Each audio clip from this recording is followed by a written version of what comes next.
Hello there, Gamerinos and Gamerinas. Welcome to UnicornStorm. This is Rady, and today I'm going to tell you whether or not Returnal is worth your while. The game was developed by Studio Housemarque, who also developed Nex Machina and Alienation in the past, but this is their first big release. And since I was able to get my hands on a PS5 without paying a fortune to a scalper, I gave it a try and I had quite a lot of fun with it. Until it crashed hard and didn't even let me shut down my console. Come on guys, this is the expensive, fancy new piece of entertainment hardware, and a first-party published exclusive game manages to have it freeze.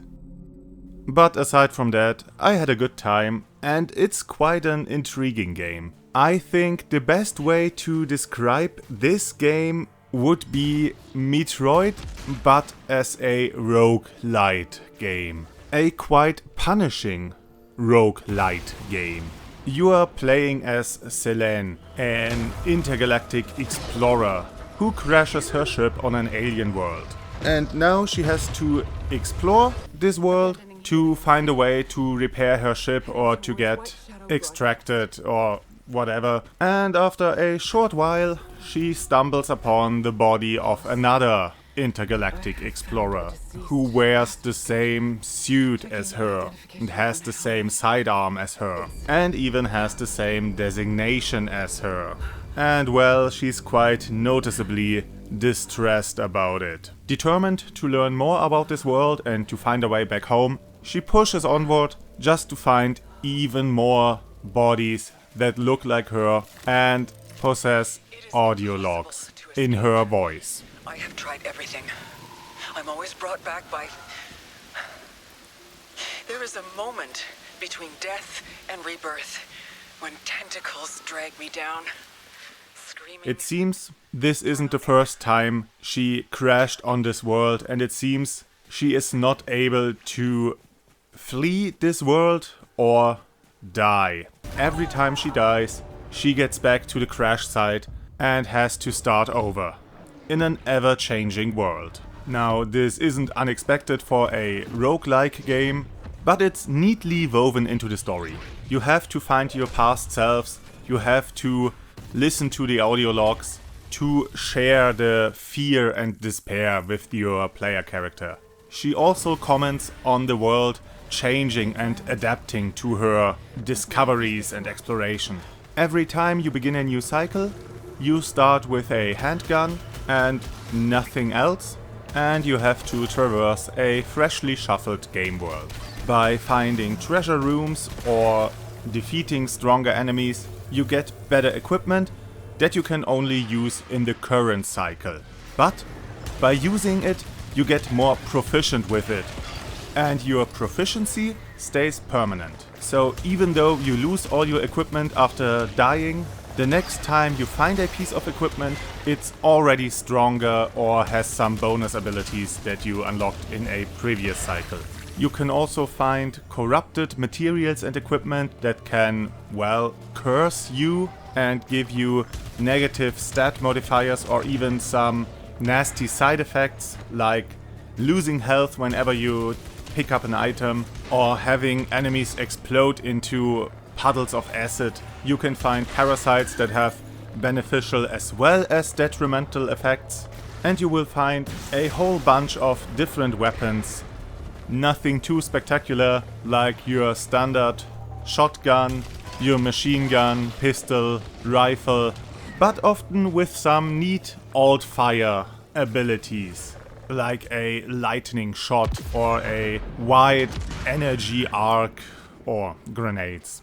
But again, you lose all this stuff after death. Well, and after shutting down your console, because you can't save during a cycle. The game warns you about this and advises you to use the sleep mode function of the PlayStation 5 to circumvent this cycle restart, but that isn't a good enough option.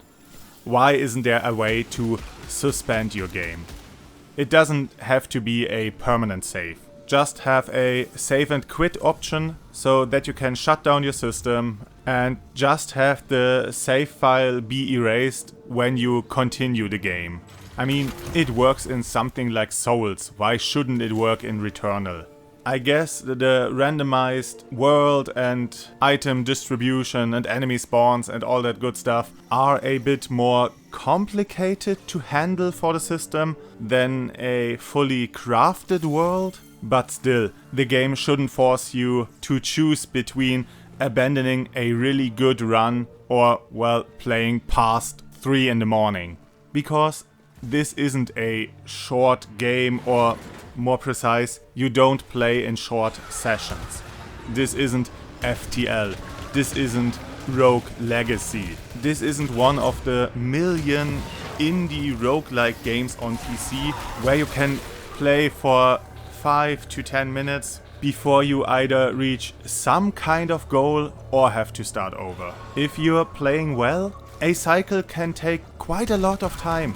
You can find really good equipment, keep your health in the green, got the perfect weapon, and have discovered a whole bunch of interesting places and the tools to interact with them. And then it gets late. Or you have to do something else. Of course you can just put the console into rest mode, but that's not always an option. I for one turn off my multi-sockets at night to not waste too much energy. So for me this means I have to abandon this run. And this is a huge flaw. This game doesn't respect my time and I'm not okay with it.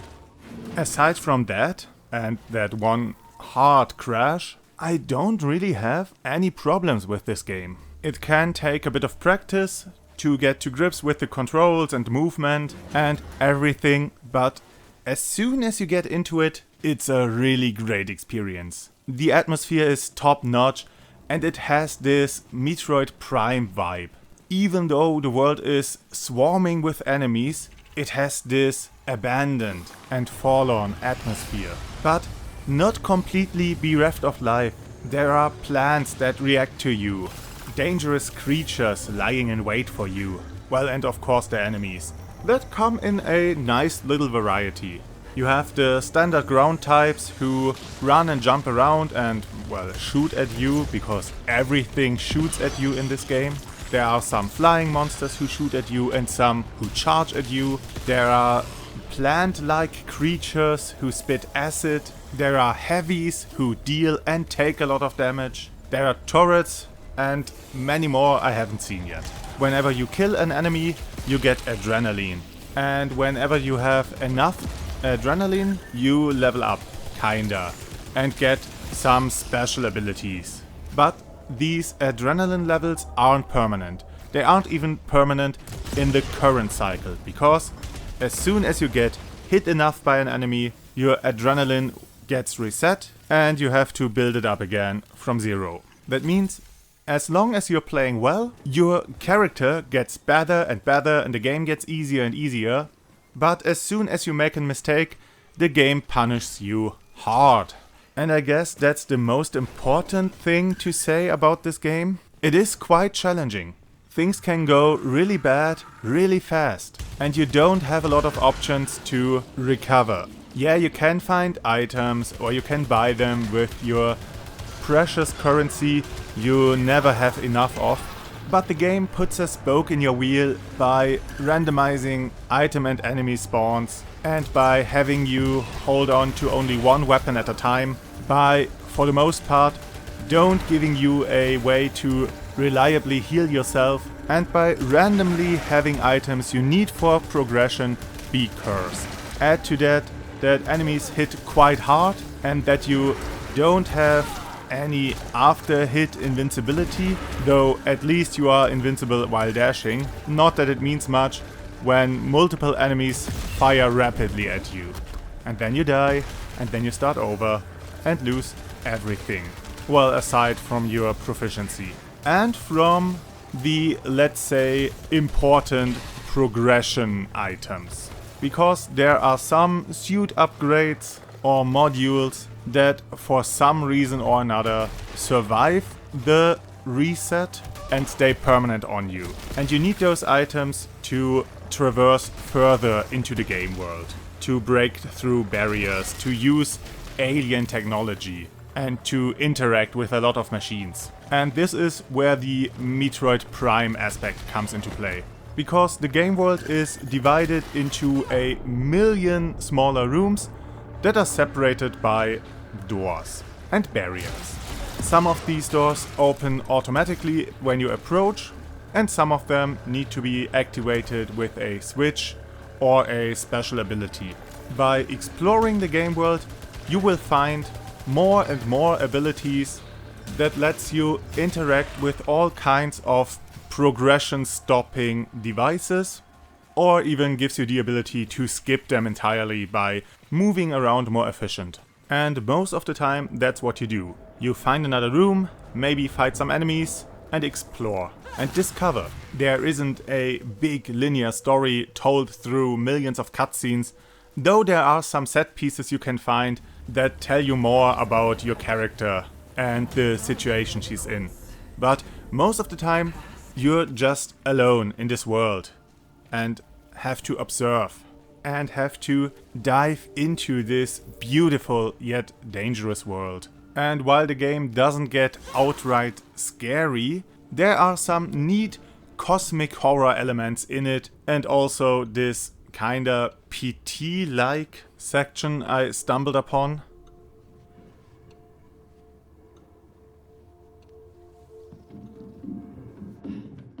So with all that said, do I think Returnal is worth your while?